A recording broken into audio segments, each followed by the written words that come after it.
Okay, let's make it happen. Welcome, everybody. My name's Angela Smarto. Jesse, thanks for the introduction. So I have a lot of roles, but for right now, like Jesse said, I am the main distributor for the Allegheny Rugby Union Women's Select Side program, and that's the experience that I'm mostly going to be drawing from in my presentation.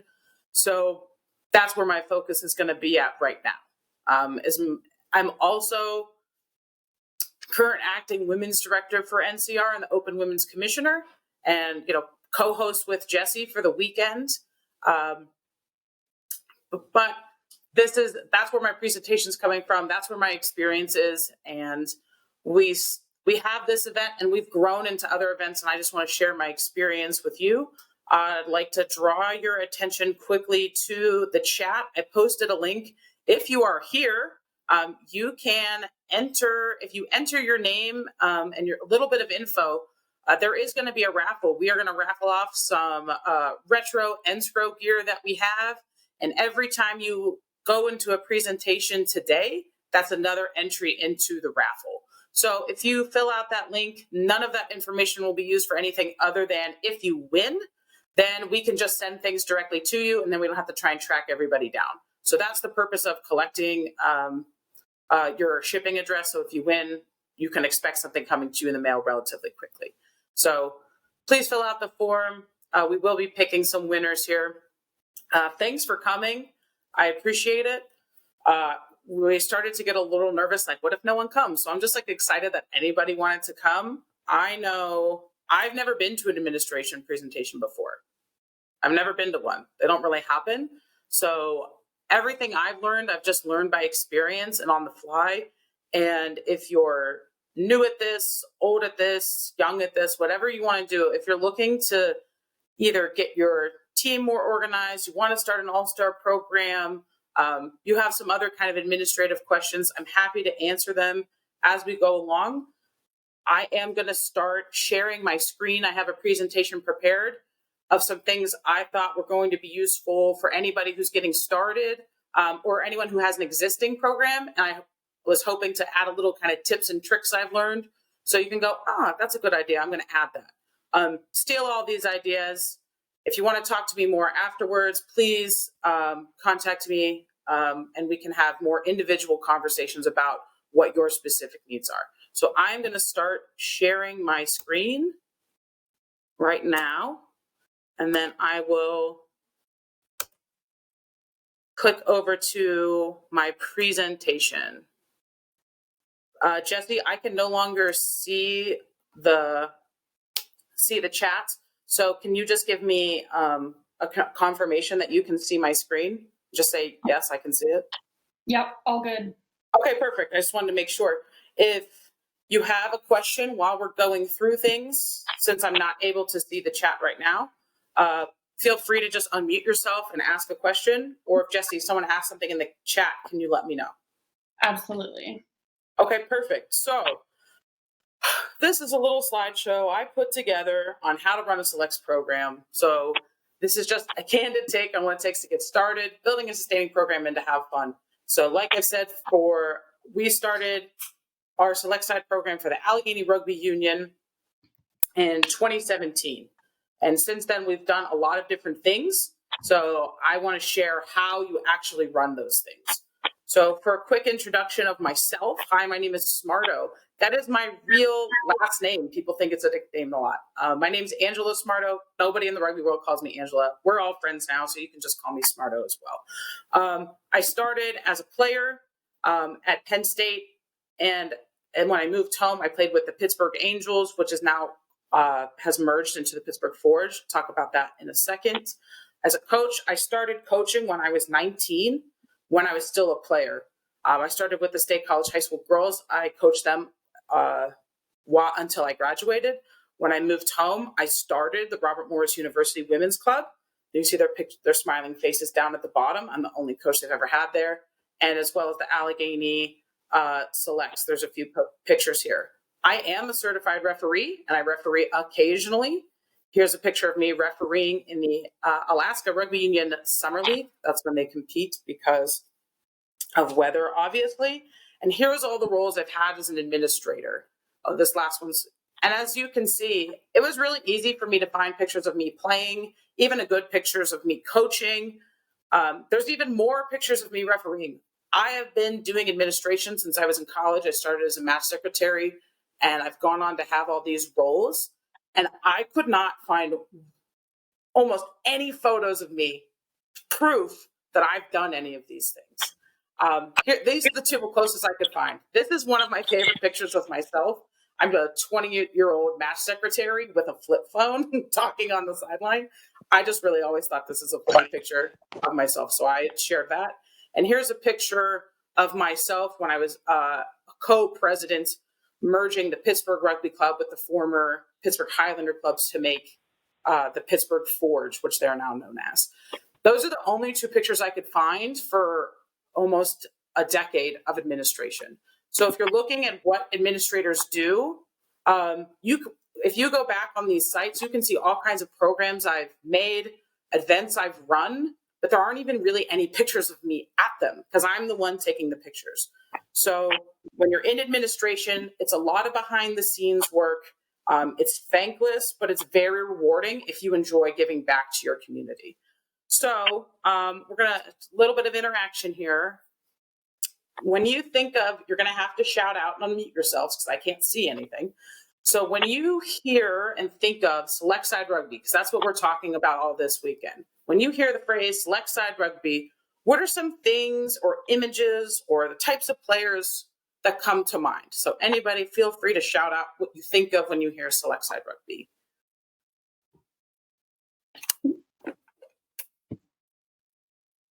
Enthusiastic players. Ooh, excellent. You want enthusiastic players. That's a great one.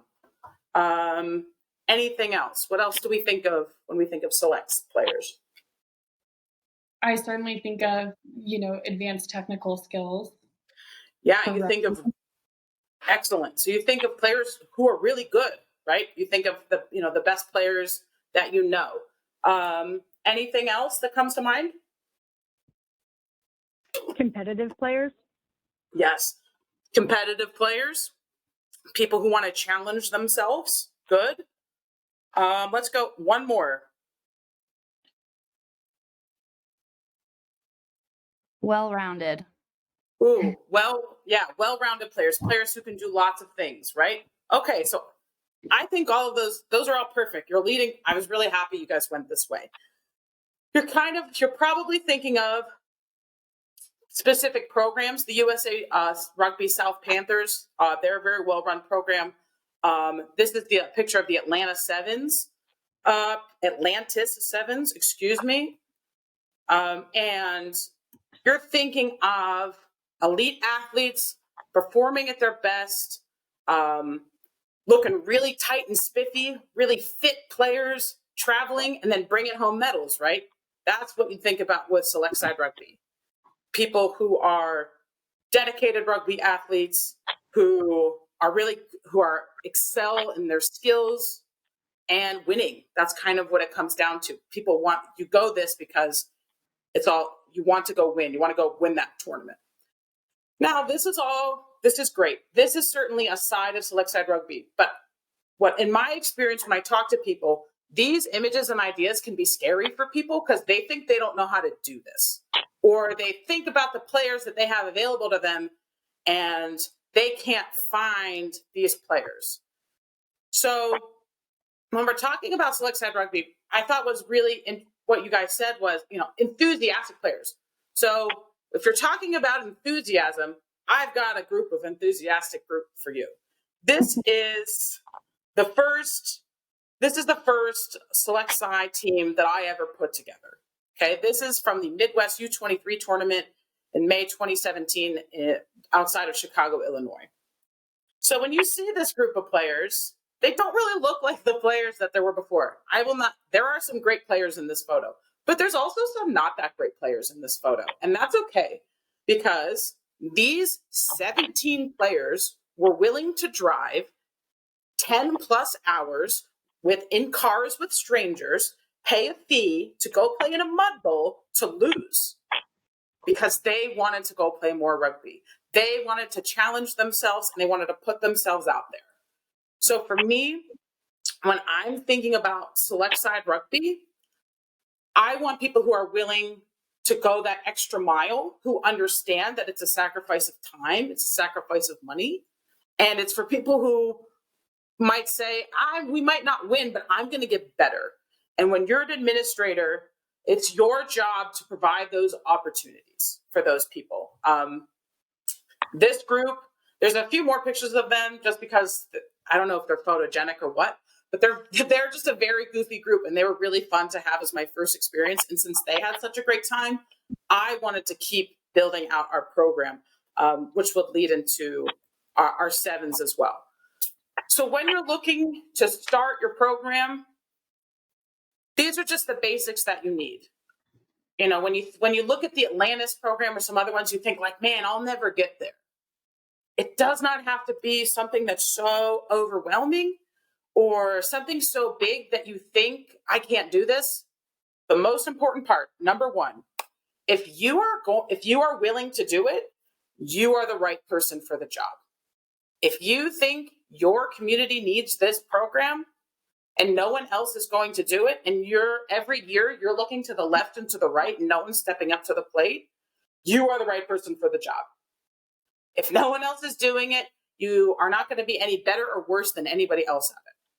So having the confidence to just say, I'm going to run this, then you're the right person to start off that program. Here's the pic. This photo is the first time we went down to Florida and we're handing out jerseys before our first match. And the group, my coaching staff, shout outs to Kiyomi Knox and Rebecca Trapp, we decided that we wanted to do this. We were sick of other places having these opportunity and our players not having it. So be confident in yourself that you can just go make it happen. And then the rest of these pieces will fall into place. So we're going to talk about how to find players and how to get them organized and how to find people to come to your events. You're going to need something to play in. We'll talk a little bit about fundraising and how that can be cost prohibitive to get started. So we'll talk about some ideas for that. We're going to talk about who you're going to play. You need opponents and events, so you're either going to find one or make one. And again, we're going to talk about the pros and cons of each of those, and cash flow. Money cannot be a barrier to play rugby, but it also is it's a necessity. I'm sure people in this chat will tell you about all the money they've lost being a rugby coach or an administrator or what have you, because they're fronting money and they're not getting paid back, or something happened and they just pulled out their credit card and paid for it. So what's really important to this is if you want a sustainable year-to-year program, you have to find a way to continually fundraise, have enough support, and then to make those opportunities available to your players that they can actually afford them. And we're going to talk about that as well. So first things first, when you as a person are deciding how you want to get started, you have to get organized. Myself personally loves Google Drive. I love it. It's on my phone. It's on my computer.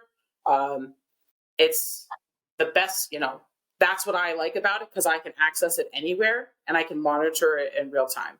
I know online suites aren't for everybody.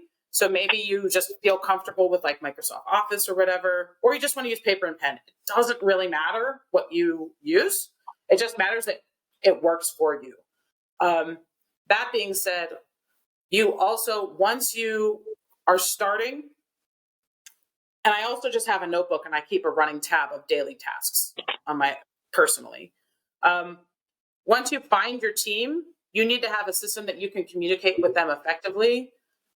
If players are closer to my age, they'll be fine with an email. But when you go into like the college and high school groups, like they do not want emails. They don't read them. They don't want them. So, perform either a Facebook group, GroupMe, stuff like that. You need to make sure that they're going to be responsive to you. So you have to be a little more flexible when you're talking to your group. So when we go to find your team, how are you going to get players? This is a posting from this is for that first U23 team that we made. This is U24, but either way, sorry, U24. This is the thing that I sent out on Facebook. This was also sent out via email and posted all the time. You'll notice this went out March 1st for a tournament. Ooh, I apologize for skipping ahead. This went out on March 1st for a tournament for May 20th.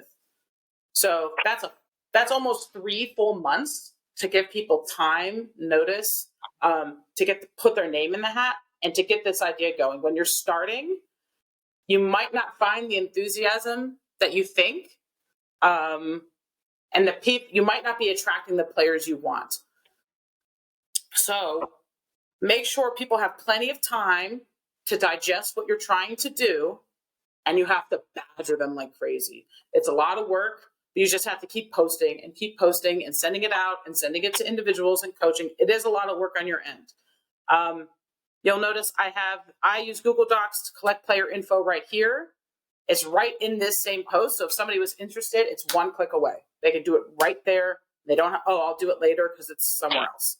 So I like to have this link available to those players right there instead of saying, go to our website, because that's like 2 steps and they're not going to do it.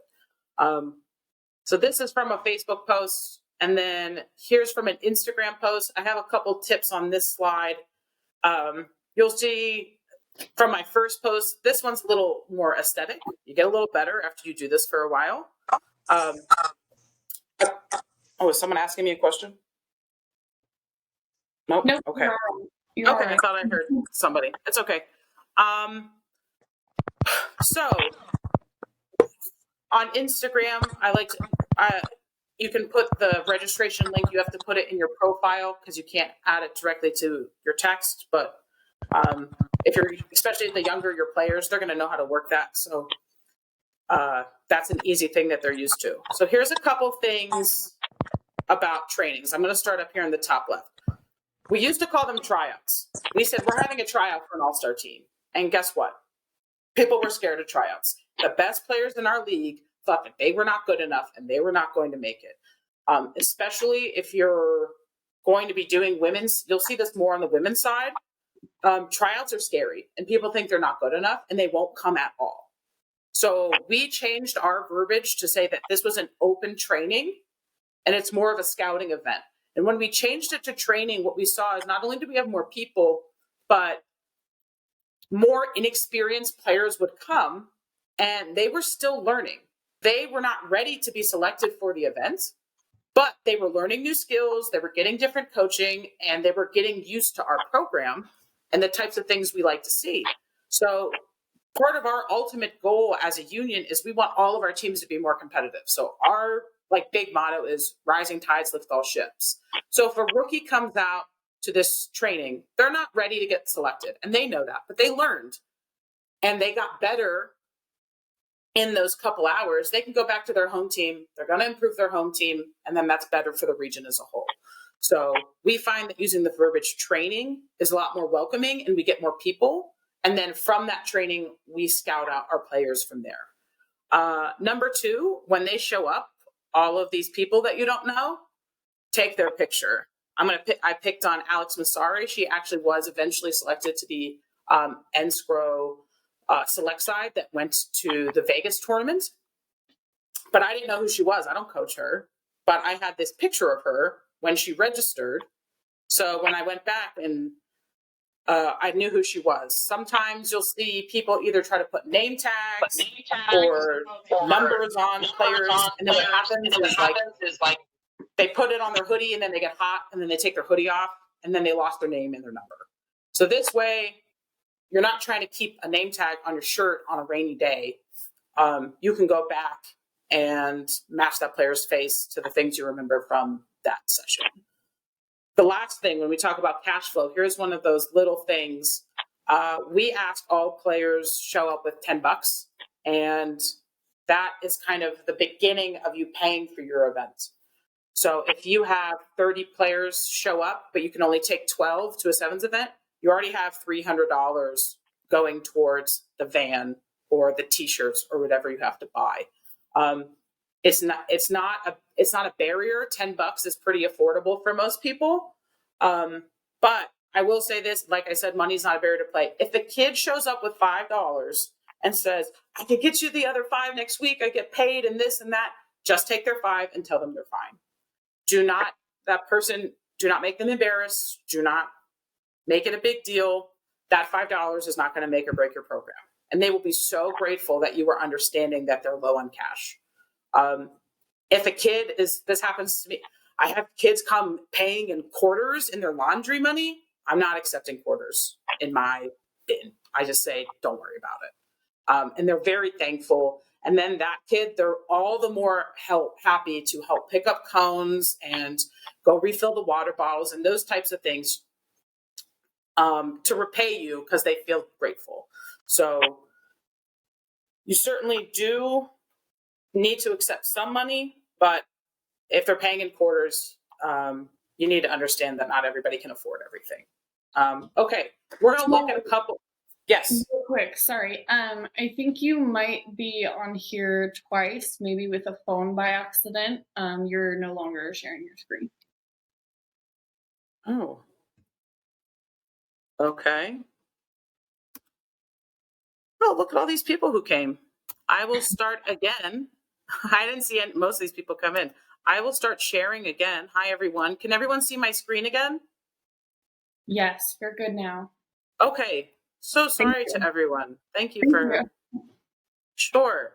Okay, we're going to look at a few quick examples of, so how do you collect player data? And what do those types of things actually look like in real life? So I think most people have done this before, right? Everyone has filled out one of these before. I do make sure if you're doing an event that's based on age, collect their birthday right away. I collect their kit sizes right away so I can order them without having to follow up again. I don't let them type in their name because one person's going to write Buffalo. Somebody's going to write Buffalo Women. Somebody's going to write Buff Women or whatever. And then when you go to alphabetize them, they're all over the place. And it's that kind of stuff drives me crazy. We do 15s and 7s events. So this is the type of data we're collecting. So this is like the first phase to get into our program. And then after we make selections, I will show you, these are the selection emails that we send out. If you are, I'll zoom in a little bit so you can see a little better. When you send these out, you have to BCC everybody until they're confirmed. It's not really their business. It's not anybody else's business who was picked and who wasn't picked. So my biggest tip to you is BCC all of these, and then they can't, if they can reply, they can't reply to anybody but them. It's very stressful. We stress in our emails that they should be excited, but they need to confirm first. And the union is going to share the announcement of who got made, and then they can share from there. You don't want like 6 of them saying, oh my God, I got picked, but then the other ones aren't confirmed yet. And then somebody who got told no is actually going to get called up because somebody can't go now. To me, that's like a kind of an important piece of this puzzle. Again, I am going to share this with you and you can read these in more detail. It's really important that they understand, this should say within 72 hours. When they need to understand that these things are time sensitive. So as soon as kids get picked, you need to, that's pretty much the day you start planning specifically for the event. We also have, you have not been selected emails. And this is all very stressful to me. You need to, as an administrator, this is like the not fun parts because people are going to ask you why they didn't get picked. But for us, we always say, we know that you just weren't ready at this time. So be prepared that when someone says, hey, why didn't I make it? You need to give them honest feedback if they want it. So that we're not going to look at this one because it's pretty similar. But when you have access to this Google Doc, you'll be able to look at it in more detail about how you collect specific information to travel. But when I get this information, this is what this looks like. This is the original. And then you can manipulate this from here. These are real names. These are like, I kind of got their information out. One thing I do want to point out is like if you're driving, so sometimes you're driving, sometimes you're flying, you need, where are you coming from? So we've got Youngstown, Pittsburgh, Buffalo. This person's traveling by themselves. So they're a driver, but they can't take anybody. This is what I turn this into. So I copy and paste them all. I love color coding. So when I group them, and now I have this list. This is the IUP car, the Morgantown car. The driver is bolded. So I know if there's a whole car, hey, where is Hannah, India, Cass, and Rachel? Call Hannah. Where's their car? And everyone will have access to this. All my coaches, once that player, all these little numbers over here, they paid. This is how I keep track that they paid. So nobody skirts out without paying. Smarto, Yes. sorry, we lost the screen again. Outdoor lighting systems. Sorry, gang. I don't know what's happening. So this is where I keep that data. And then just so everything is all together, we just make our roster in this same thing. So we don't have to keep track of multiple documents. We just keep adding tabs to this. But this is how we stay organized. And I've said before, please you can steal all of this. I will give all of this to you because I want you to improve. So after you have all this, this is what all that work is going to turn into. Your players need an itinerary so they know ultimately what they're paying for. And so they understand what this experience is going to be all about. So I'm going to show you a sample itinerary from our trip to Florida this past spring. And I will share this with all of you. But they should have right away, they need to know where they're going and how to get to the field. If you have fans, then that way this can all just be shared. Having their player fee, I always put it in green so it sticks out, and green is money. So that's just like anything that's green on my spreadsheet always has to do with money. So this right here, when they say, why is it $115 and not $100? This is everything that they're paying for. They need to know that. They need to understand what it's for. Because if this was $250 and this was all they got, they would be mad. So this needs to match up this. Somehow. That needs to match. Kids will figure out if they're getting ripped off. We put all their flight information and all of their phone numbers out to them so they can coordinate getting to and from the airport and then meeting up with one another once they're in the airport. We give them some tips for flying. It happens every year. The first time someone's ever been on an airplane is to come to our Florida event. And they don't really know how to do this stuff. So you really need to spell it out for them, giving them the packing list, and then they're going to know every minute of their day. Your job as an administrator is pretty much to plan from dawn till dusk. Because I cannot answer what time is kickoff 1,000 times a day. I just cannot do it, and I will not do it. They will learn after the first 3 times they ask a question. When I say, go check your itinerary, they're going to stop asking because actually they have all this information already. So I give them the full itinerary for the weekend. And then the last thing, I always give the full tournament schedule so they can see. And then for the select sides, if you're interested in being scouted, here's how you move to the next step. So this is a weekend jammed into 6 pages. That's what this looks like.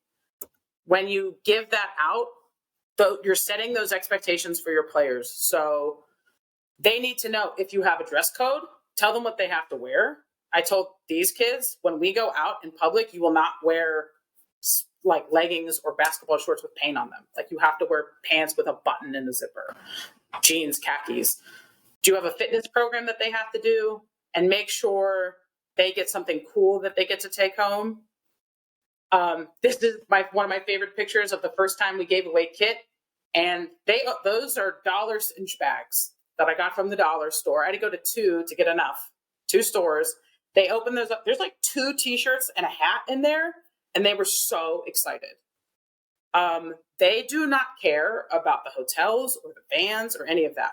They want the shirt. They think they paid $100 and I got a free t-shirt, but like they're actually already paying for the t-shirt. But so make sure they have something they can take away, and that's how you're going to build your brand. We always give everybody 2 pieces of kit. You're going to get a dry fit that you can warm up in, not like a hefty boy t-shirt that's going to get soaked in sweat and mud. And then, so always pay the extra $1 for the dry fit. And then we also give out 1 piece of social clothing that you could wear anytime. So tank tops, hats, sweatshirts, baseball tees. Why is there so many baseball tees, Smarto? Because I like baseball tees. So I always buy my team baseball tees because I like them. And then I'm happy. That's why the ARU is always wearing baseball tees, because I like them. So build your brand, because you want your kids to go back to their teams and wearing them and get more people in your area excited about your program because they want to go get a cool hat or a cool tank top or whatever. Whew. Is everybody having fun so far? This is my favorite part. The t-shirts and such is my favorite part. Okay, so jerseys, we were lucky when we started. We had an old set that was lying around. They were about 10 years old that they hadn't been used, and we're missing about 4 or 5. That was perfectly fine to get started. And then we saved up a little money, and we bought a 7s and a 15 set. I know some teams sometimes buy a full 15 set and then use them for 7s and 15s. And some teams budget to buy new jerseys every single time. It's whatever you can afford. And if you cannot afford it, here's a few ideas. Like for 7s, you can wear dry fits, or they're like cheaper. Ask us if you're doing a college program, ask a senior program to buy theirs or to use theirs for the weekend. The senior club will want that, like recruiting power. So jerseys is a #1 big startup cost for new programs or for existing programs. You know, things get lost, covered in blood. We have to replace them. So it's something you budget for, but there are some other ways around it. Ooh. Okay. But now we're really getting into it. Who are you going to play? Who are you going to play? There's a couple of things. You can attend an existing event. So this is all of the teams at the Florida NSCRO 7s All-Star Championship. Check out that view. It is snowing outside my back window, but I'm really thinking about this view right now. When you attend an event, there are fixed costs that you cannot control, whether it's travel, vans, lodging, tournament fees, etc. Going to an event is great because then you can just show up and play. But then, you don't have a lot of wiggle room with what you're paying for. So when you're thinking about going somewhere, that's the kind of budget you have in mind. It's pretty fixed, and you have to figure out how to pay for it. You can find an opponent. Every year, our Women's Selects 15s plays against the Capital Selects 15s. This event actually happened on my wedding day. I wasn't there, but I planned it, and then I gave the jerseys to someone else, and they went and played without me there. So we play home and away with them every year. And there's different costs associated with home and away. So when you're away, you have to travel, and there's lodging and food and things like that. When you're home, it's nice because you don't have to do that, but you still have to pay for the field, referees, food for your team and the other team, and they're still getting t-shirts. So there's just different costs for it. So a home game doesn't necessarily mean it's going to be like free. And I think that's kind of a misconception, but it still costs you money to host teams. Your last option is the upfront cost. Everybody's phrase of the year, right? Canceled due to COVID. We were planning on having an All-Star Challenge tournament here in April to bring some talent to our team, because traveling all of the time can be difficult for clubs. So if you can have some closer to home opportunities occasionally, you might have a little bit more interest, or you might see some players who wouldn't normally be able to go due to certain restrictions. So when you're finding these opponents, it just has to be a challenge. It doesn't necessarily have to be an all-star team. If you remember back to that, our first game for our U23 side was actually against the Philly women's D3 side. And that was a really challenging game for those players. They had never really, most of them had never played against the senior side, a lot bigger and more physical players. And it wasn't an all-star team, but it was really hard for that group. So if you are coming out of like maybe a D2 conference and that's where your players are coming from, just playing against a regular D1 club is still playing up for those players. So when you're looking for opponents, it should be a challenge, but if it's not another all-star team, that's okay. And if you have an all-star team, the areas around you, if you don't already they don't already have one, they're going to want one because they're going to want to play you. So if it's just it's that ripple effect of having your program, and then those, hey, how come Iowa has a team? I want to go play Iowa, and then you can kind of that's how our team started. Because the Allegheny Rugby Union hadn't been to the Midwest tournament in like a decade for like no reason at all. And I was like, how come this tournament is happening and we're not there? So that's kind of why we started. And then we've done all these other things since then. Hey, Smarto. Yeah. I would say probably like 5 to 10 more minutes before we open up for questions, if that's all right. You got it. Okay. I'm right at the end. I wanted to get here quicker, but I have a tendency to talk too much. I tried, but I'm here. We're here for questions. So here's this last topic is how are you going to pay for all of this to get all these smiling faces? I'm going to transition from these white sides to these blue sides. So for NCR on our website under club development, you can go find 3 other best practices manuals that I've written.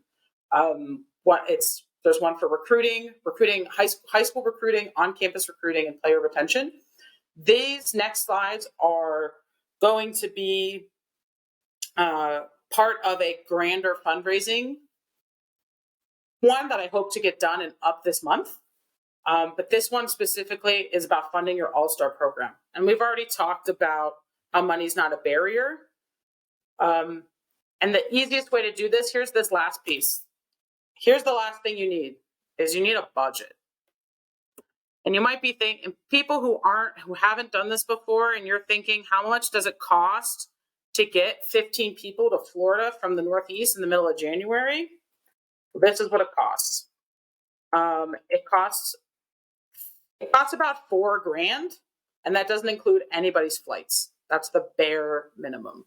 So on this budget, I have some annotated notes about things to do, like for player flights. Nobody I talk to can get any, players have to pay for their own flights. That's just what it is. No one told me anything different. But I put it in there as a cost, as something to consider. So those flight costs are going to be different based on what you are. I'm sorry that this kind of keeps jumping around. I'll use my cursor so we stop doing that. You have to pay for food. If you're traveling, bring coolers with you. I have like soft coolers that I pack in my bag, and then we can carry ice and oranges and whatever to the field with us. Those are just one of those things, like little tricks. Like if you brought a cooler, you wouldn't have to be worrying about keeping your food cool on the sideline. Coaches, no one's getting paid to do this stuff. No one's getting paid to be a coach at these types of events.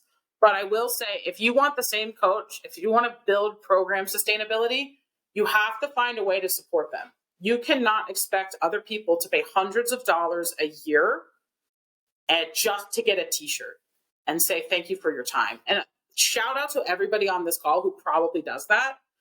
But if you want, you need to find ways. There are ways with continued fundraising to support these coaches with helping buying their flights, covering their gas and their tolls and those types of things, because they are giving a lot of time to this program.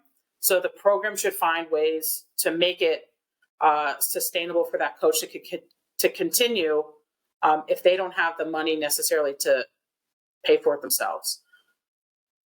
If you fundraise about half, a player fee for this trip is $150 plus flights. And then all balances out, you have $4 left over to buy yourself one coffee.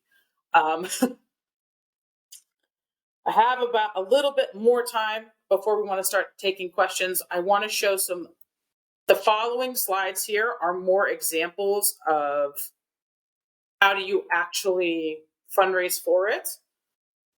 So you should have individual versus team fundraising. If an everybody knows this. When you ask people to fundraise, some people are really good at it and some people are just not going to participate because they're too shy to ask for people for money, but they benefit from the group.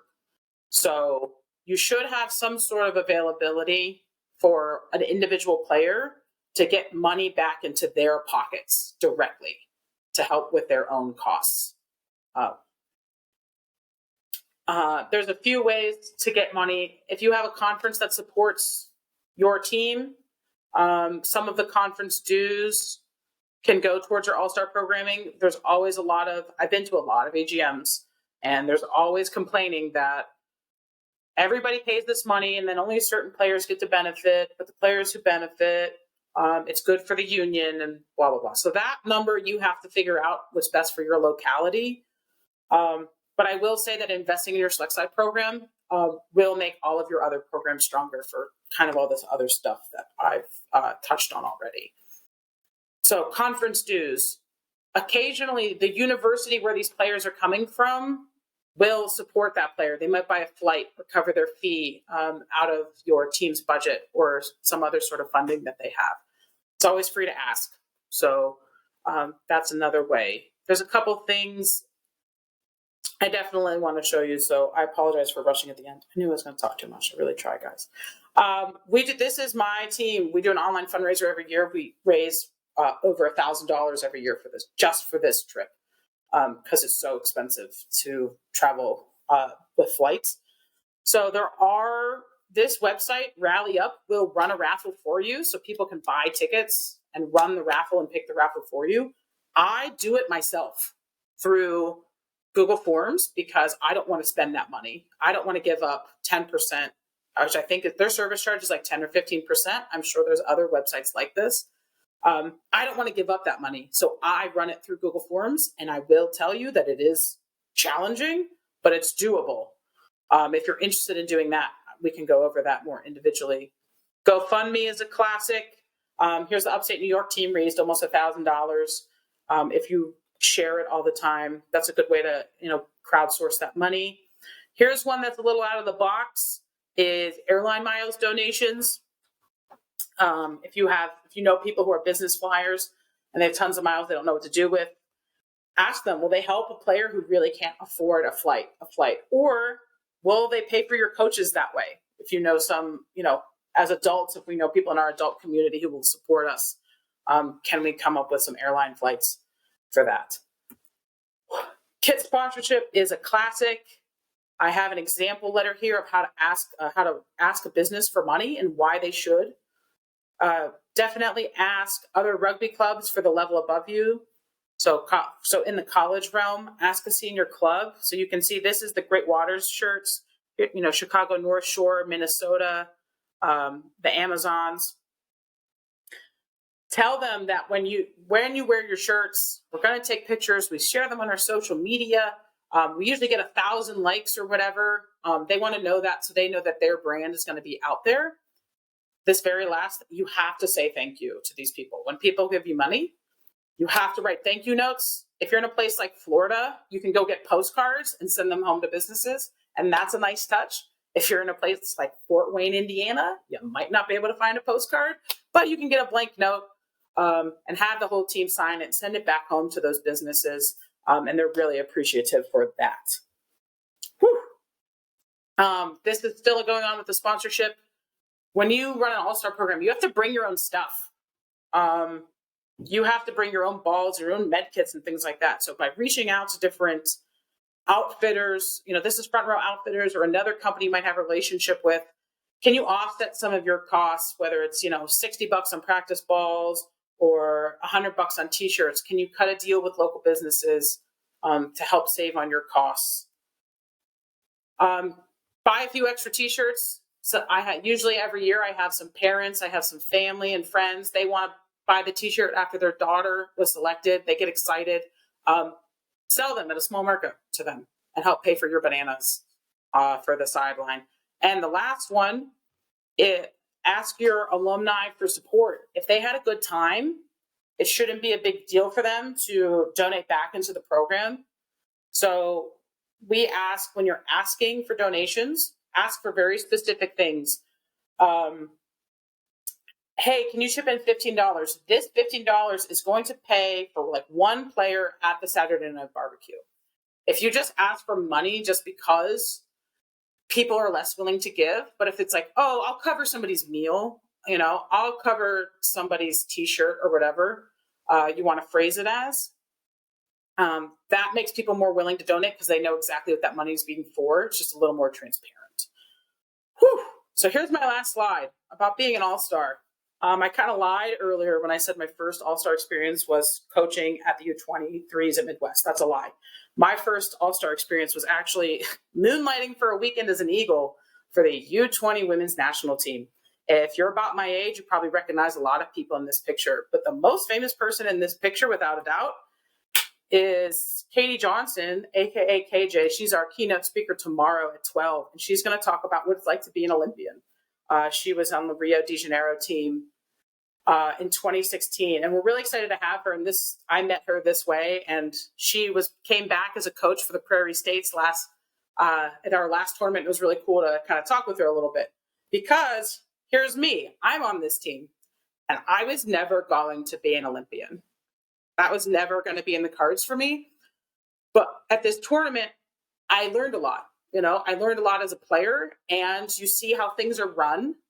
And I had a little bit more exposure. I knew what time I had to be places and where I had to be and all that stuff. This experience, I had a really quality experience. So when I, as an administrator, think back of things I've gone to that are really disorganized, and I think back of, oh no, that was run really well, I want to provide these types of opportunities. So giving an opportunity to somebody that maybe might not have otherwise been picked, but they're willing to show up, you should take a chance on somebody, because somebody like me, I played rugby for 7 weeks, and I got to play in this tournament one time. And it's one of my favorite rugby stories. So when you're an administrator, when you're an all-star and you're picking these people, if you're in this administrative field, you don't have to be the best player to be good at this, and provide quality experiences to high-level players. And that's it. That's my presentation. Thank you, Smarto. Oh man, there are 23 people here. I had no idea. I didn't see any of this. Hi, everyone. Yes, thank you, Kim. Snaps for Smarto. So you guys, that was a lot of information. Hopefully you got some stuff out of that you were looking for. Again, I have recorded this presentation and it will be posted on YouTube later, so you can always go back if you feel like you missed something.